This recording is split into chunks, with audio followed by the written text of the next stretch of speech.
Buenas tardes, mi nombre es René Adame. Un momento, profe, otra vez. Buenas tardes, mi nombre es René Adame López. Voy a hablarles un poco sobre células madre. Fue en 1981 cuando científicos, ávidos por dar a conocer avances logrados a esa fecha en cuanto a células madre. Los equipos estaban dirigidos por dos biólogos, John Gilhart de la Universidad de Johns Hopkins y James Thompson de la Universidad de Wisconsin en Madison. Anunciaron los avances del precoz campo de las células madre. Existen numerosas líneas de indagación abiertas basadas en las células madre que permitirán en un futuro no muy lejano nuevos tratamientos para diversas enfermedades que hayan sido hasta ahora consideradas como incurables. Las posibilidades terapéuticas que ofrecen las células madre son la utilización para reemplazar células y tejidos dañados o contusos. En la actualidad, las investigaciones con células madre son objeto de una gran polémica desde el punto de vista ético y a pesar de su futuro prometedor, entre otras cosas, en lo referente al origen de estas células, que ya se ha estigmatizado, ya que en su mayoría provienen de embriones obtenidos a partir de un tratamiento conocido como fecundación in vitro. Los óvulos extraídos del ovario de una mujer son instigados a unirse en un laboratorio con el esperma masculino. Las células madres se extraen de embriones en los estados iniciales de división. Más aún resulta la creación de estos tipos de células mediante la clonación humana. Esta posibilidad ha llevado que cualquier número de países prohíban toda clase de experimentación que contemple la clonación humana. Sin embargo, Gran Bretaña se convirtió a principios del 2002 en el primer país afable en conceder anuencia para la clonación con relación a fines terapéuticos, para aprovechar el potencial de las células madre embrionarias. Sin embargo, la utilización de las células madre en algunos casos médicos sigue avante, de acuerdo con los especialistas, ya que no solo se podrá combatir enfermedades como el cáncer con este tipo de células, sino también muchas otras enfermedades de diversas índoles, a las que todos estamos propensos. Hola, buenas tardes, mi nombre es Erika Benea Araujo Rivera y les voy a hablar un poco de lo que es la migración y que se da mucho aquí en Zacatecas. La migración es el movimiento de la población a través de una frontera específica con la intención de adoptar una nueva residencia. Es un componente del cambio poblacional. La mayoría de los migrantes se arman de arrojo para cruzar como ilegales, sabiendo que están propensos a muchos peligros, como el de llegar hasta la muerte. De acuerdo con las estadísticas, la inmigración mexicana constituye 3/5 partes de la inmigración total no autorizada en Estados Unidos. También con relación a los datos estadísticos, la comunidad de origen mexicano en Estados Unidos asciende a 26.7 millones de personas. El flujo migratorio México-Estados Unidos es el mayor respecto a cualquier otro flujo entre dos naciones. Las principales ciudades de Estados Unidos donde pululan los mexicanos se concentran en California, Texas, Illinois y Arizona con 90%. Zacatecas es el estado con mayor porcentaje de expulsores de migrantes con un 10.8%. Desde el punto de vista de la mayoría de los migrantes, la calidad de vida en Estados Unidos es más alta. Están dispuestos a trabajar en cualquier empleo y con ahínco para poder enviar dinero a sus familiares, principalmente para los gastos de manutención. Muchos de ellos son estafados por los polleros o coyotes al dejarlos olvidados en el desierto, incluso abandonar a niños exponiéndolos a la muerte. Y muchas de las mujeres que migran son constreñidas a tener relaciones con ellos, si es que quieren llegar al otro lado. Pero es el famoso sueño americano el que los incita a pasar por tantas carencias, peligros y limitaciones. Entre ellos también hay 300,000 indígenas. La escolaridad promedio de los migrantes es de secundaria, y un porcentaje menor con primaria, preparatoria, licenciatura o posgrado. En varias ocasiones, los mexicanos son tratados con sorna y oprobios por los norteamericanos. Sin embargo, ellos con hilaridad y orgullo lo gritan. El motivo principal de la migración es por los menesteres de dinero del cual están ávidos para una mejor vida, aunque haya la tristeza de alejarse de sus familias. Esto principalmente se ve en el estado de Zacatecas, como ya lo mencioné, que es el mayor estado que tiene migrantes que se van a radicar a Estados Unidos. Eso es un poquito como enfocándose más en el estado de Zacatecas. Buenas tardes, mi nombre es Yesenia y les voy a hablar un poco de lo que es la corrupción. La corrupción en México yo la llamo pech, que quiere decir garrapata en maya, pues sin ofender a estos pequeños parásitos, la corrupción se alimenta de una institución o país debilitando. De acuerdo con estadísticas, México ocupa el 5º lugar de corrupción en todo el mundo. Ahora vamos a ver qué es la corrupción desde el punto de vista de los mexicanos. Sí, señores, no hay como vivir en México. Aquí sí somos prácticos. Que nos pasamos un alto y nos quieren multar, fácil. Todo es cosa de meter la mano en la bolsa tácitamente, saludar al mordelón, me despido con una sonrisa afable y listo. Todo en México es asequible. Somos otra vez libres como pajaritos. Nosotros despreciamos el miedo y a los cobardes. Nada de ir a pagar multas o perder horas enteras haciendo colas. Con relación a otros países, nosotros vivimos en la gloria. En verdad que nos han de envidiar. Un constructor no quiere que le paren la obra. Lo único que necesita hacer es ser muy artero, distraer al inspector con un fajo de billetes que éste tomará ávidamente. Tenemos un negocio con alguna irregularidad y queremos seguir avante con él, pues el mismo remedio. No seremos frágiles e inconfiables y no daremos lugar a ser dubitativos. Nos puede costar una pérdida de tiempo. Parece que hemos descubierto el remedio a cualquier mal. Nada nos daña, no somos para nada débiles. Ahora que tanto hablamos de hacer buenos para el negocio, ¿qué mejor que nuestros políticos y políticas? Los de la hegemonía sí que saben sacar sueldazos, aunque sea por debajo del agua, y vivir decorosamente, a fin de cuentas. Todos terminan claudicando ante esta tentación. Claro, la ley tiene que torcerse un poquito en el camino, pero ¿qué tanto es tantito? La burocracia todos saben que no camina, al menos claro está que se dé una remuneración a cambio de que ellos se muestren anuentes con cualquier deseo. Salimos ganando nosotros, y a los pobres burócratas, la mayoría con sueldos de hambre, pues los volvemos ricos burócratas.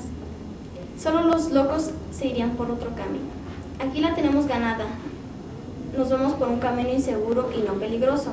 ¡Qué paraíso! Si conocemos a alguien que ya tocó su hueso, es cosa solamente de irlo a ver y ya somos gerentes de algo. Tenemos un lindo sueldo, solo es cosa de ir a echar la rúbrica de vez en cuando. Imposible hacer las cosas bien de otra manera. Eso sería una tontería o un error que cualquier mexicano no cometería. En México la corrupción es inexorable.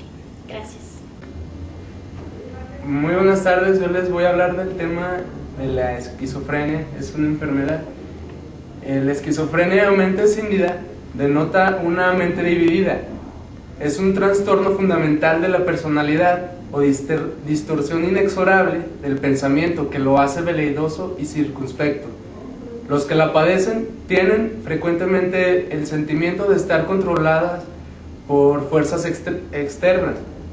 Poseen ideas frenéticas que pueden ser la de afectación, con alteración de la percepción, afecto anormal sin relación con la situación y autismo entendido como aislamiento. El deterioro de la función mental en estos enfermos ha alcanzado un grado que interfiere marcadamente con su capacidad para afrontar algunas de las demandas ordinarias de la vida o mantener un adecuado contacto con la realidad. El psicótico no vive en este mundo, ya que existe una negación de la realidad de forma inconsciente. No es consciente de su enfermedad.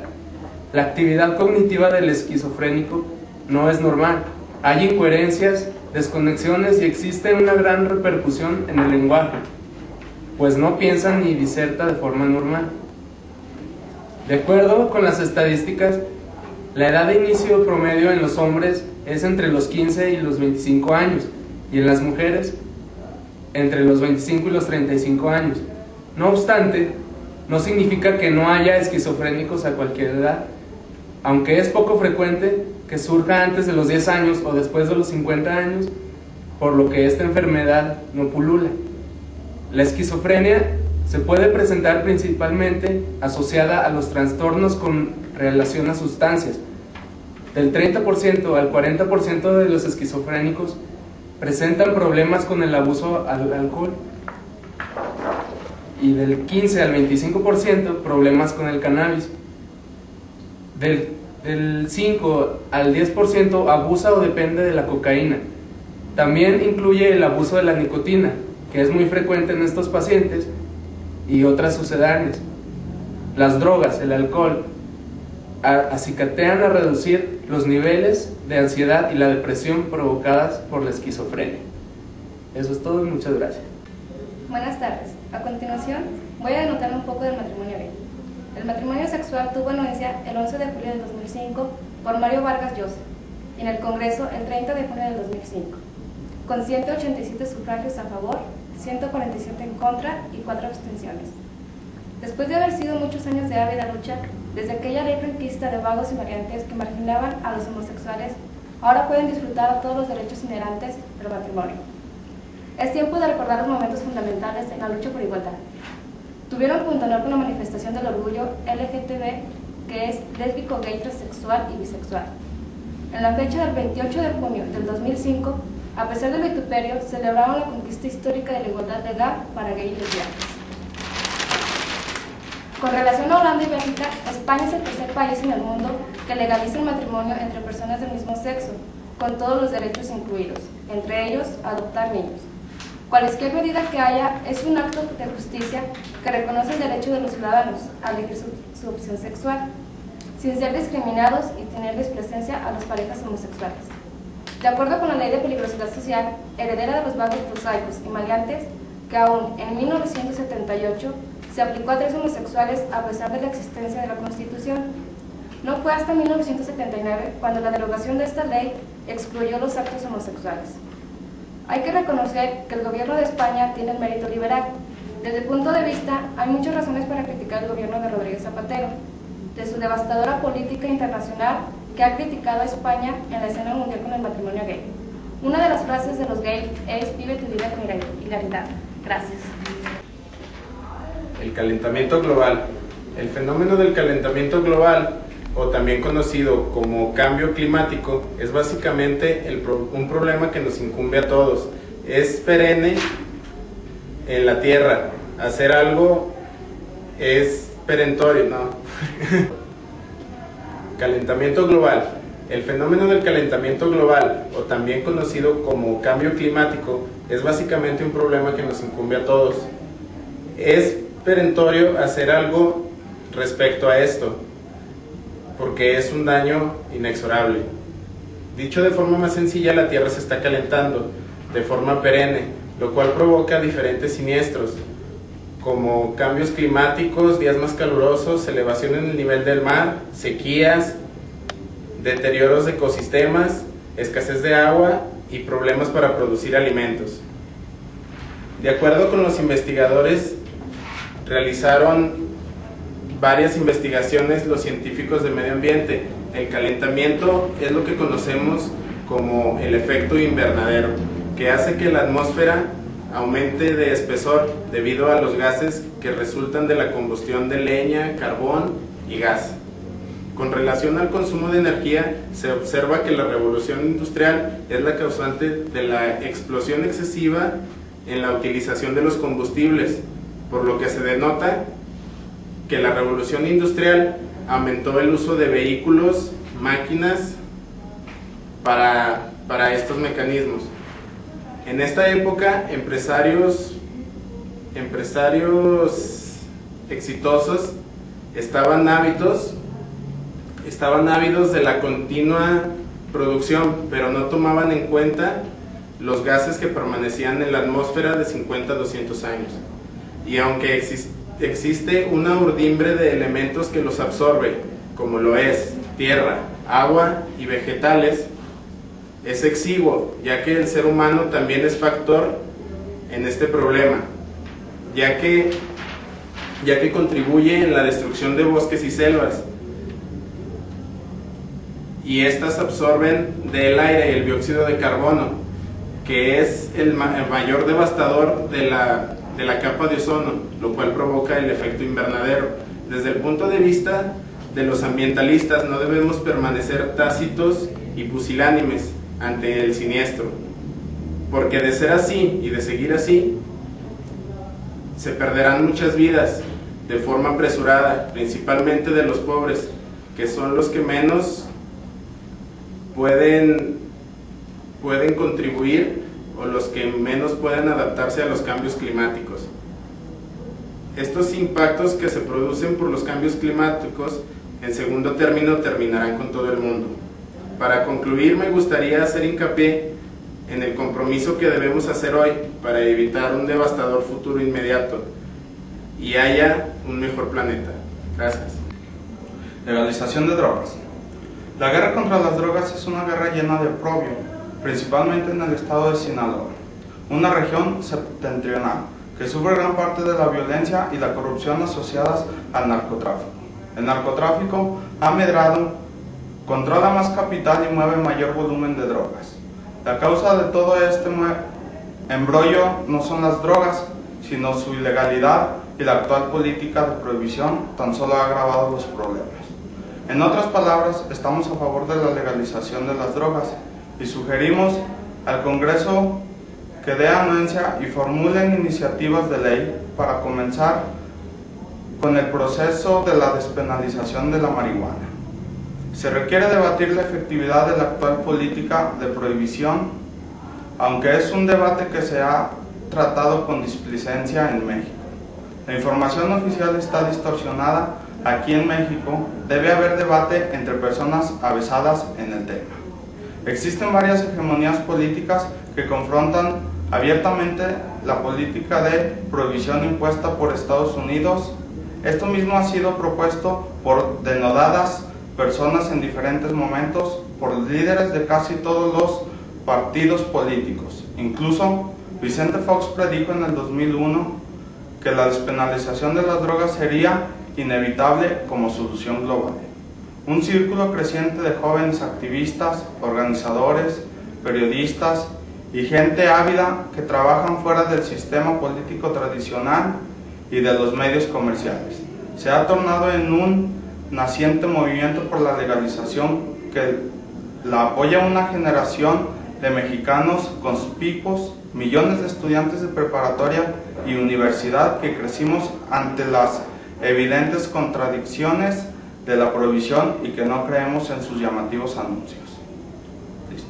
Estructura, función, desarrollo, química, farmacología y patología del sistema nervioso y de cómo los diferentes urdimbres interactúan y dan origen a la conducta. El ahínco que se hace en el estudio biológico del cerebro es una área multidisciplinar que hace alusión a muchos niveles de estudio, desde el nivel molecular hasta el nivel conductual y cognitivo, pasando por el nivel celular, neuronas individuales, los ensambles y redes pequeñas de neuronas como las conductas corticales y los ensambles grandes como las de percepción visual, incluyendo sistemas como el contexto cerebral o el cerebelo, y el nivel más alto del sistema nervioso completo. En este nivel más alto, la neurociencia se combina con la psicología para crear una neurociencia cognitiva, una disciplina que al principio fue dominada totalmente por psicólogos cognitivos. La neurociencia cognitiva proporciona una nueva manera de entender el cerebelo y la conciencia que podrá reemplazar o complementar la concepción que ambos se tiene actualmente. La neurociencia indaga en campos tan diversos como la operación de neurotransmisores en la sinapsis, los mecanismos biológicos responsables del aprendizaje, el control genético del desarrollo neuronal desde la concepción, la operación de redes complejas involucradas en la memoria, la percepción y el habla, la estructura y funcionamiento de la conciencia, el problema de la mente y cuerpo. ¿Es el ser humano solo materia e intelecto o tiene un espíritu que lo hace único entre todos los demás seres vivos? Desde el punto de vista del filósofo intelectual Daniel C. Dente, ambas cosas son ciertas. Claro que existe la espiritualidad. Todos tenemos un yo consciente, amamos, odiamos, sentimos dolor, gozamos, pensamos y creemos en cosas e ideas. Ese conjunto, pensamientos, sentimos, ideas y emociones que nos hace ser yo, es lo que se conoce como alma o espíritu. Por eso no es un fantasma inmortal que sale volando de tu cuerpo cuando tú mueres o tienes un supuesto viaje astral. El alma y la conciencia son fenómenos arteriales, son epifenómenos del cerebro humano. Solo los humanos tienen ese tipo de alma que requiere de lenguaje, cultura y un cerebro orgánico. El alma o el espíritu pueden ser cualesquier patrones de disparo neuronales en el cerebro. Cientos de millones de neuronas disparando en una forma específica son el amor. Otro patrón es el recuerdo de mi mamá ayer por la tarde. Otro, el vituperio que le di a la que se me atravesó en mi camino anteayer por la mañana cuando iba al trabajo. Otro es el sentido de justicia. Otro es el estereotipo de quién soy yo y así por el estilo. De acuerdo con el neurólogo Francisco Varela, el sistema inmunológico es el cerebro del organismo. Al definir la noción y el organismo, tiene de sí mismo lo que le pertenece. Las células del sistema inmunológico se desplazan en el torrente sanguíneo por todo el organismo, poniendo prácticamente en contacto a todas las otras células. La vida pasa en una de experiencia en experiencia. Con los días se va aprendiendo cosas nuevas, afables y desagradables. Todo es una eterna espiral. Con relación al enfoque de las teorías modernas de la neurociencia y la neuropsicología, el aprendizaje consciente o inconsciente depende de cómo utilicemos nuestra mente con o sin práctica de aprender lo vivido. Existe conocimiento para aprender, a autoconocerse. Esto es un aprendizaje sobre nosotros mismos. Influye la revisión interna de darnos cuenta que nos damos cuenta que sucede dentro de uno. Eso es todo, gracias. Ahí va, listo. Phineas Gage fue un obrero conspicuo y artero de ferrocarriles, quien debido a un accidente sufrió daños severos en el cerebro, específicamente en parte del lóbulo frontal.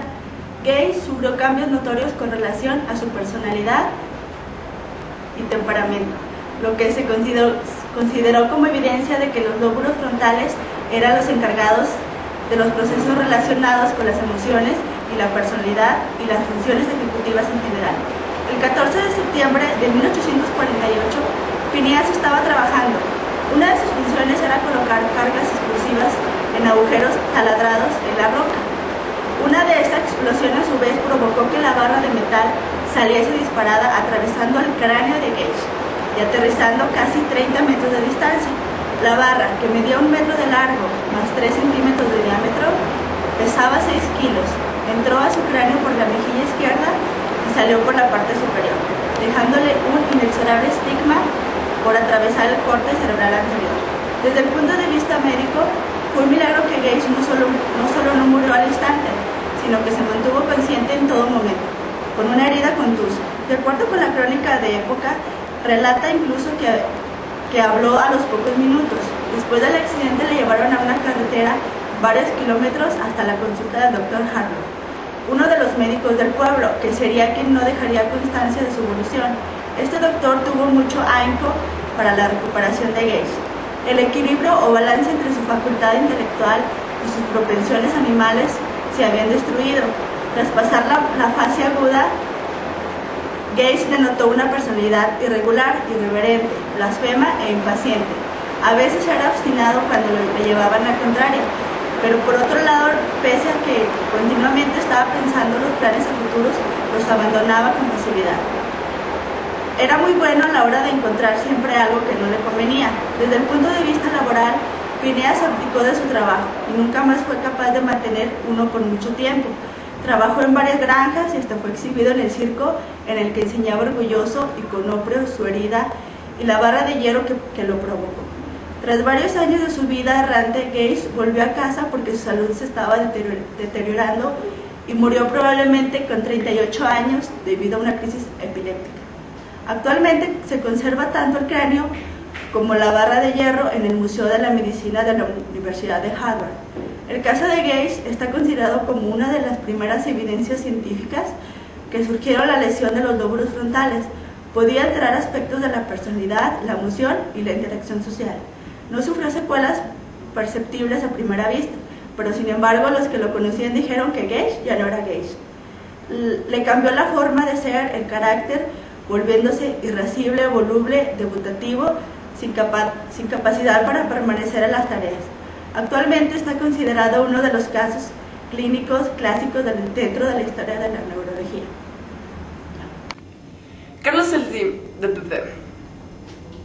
Carlos Slim es un hombre conspicuo que de acuerdo con las estadísticas es el más rico del mundo.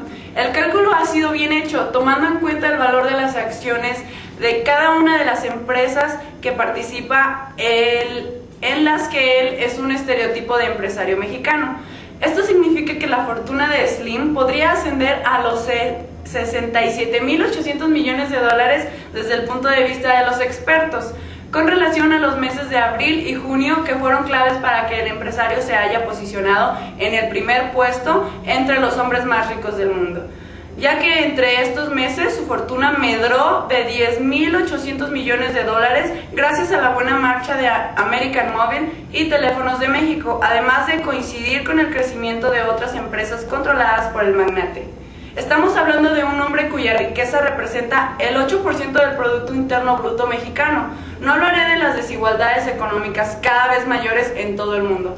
Bueno, Slim es una persona que está en contra de la inopia de la población. Es por eso que de momento ha prometido aumentar las donaciones a sus fundaciones de 4 millones de dólares a los 10 millones de dólares, creando sufragios, además el propósito de invertir en proyectos educativos y sanitarios en México. Este hombre, de cuya riqueza es perenne, se encuentra en competencia constante con los empresarios para mantenerse en el primer lugar.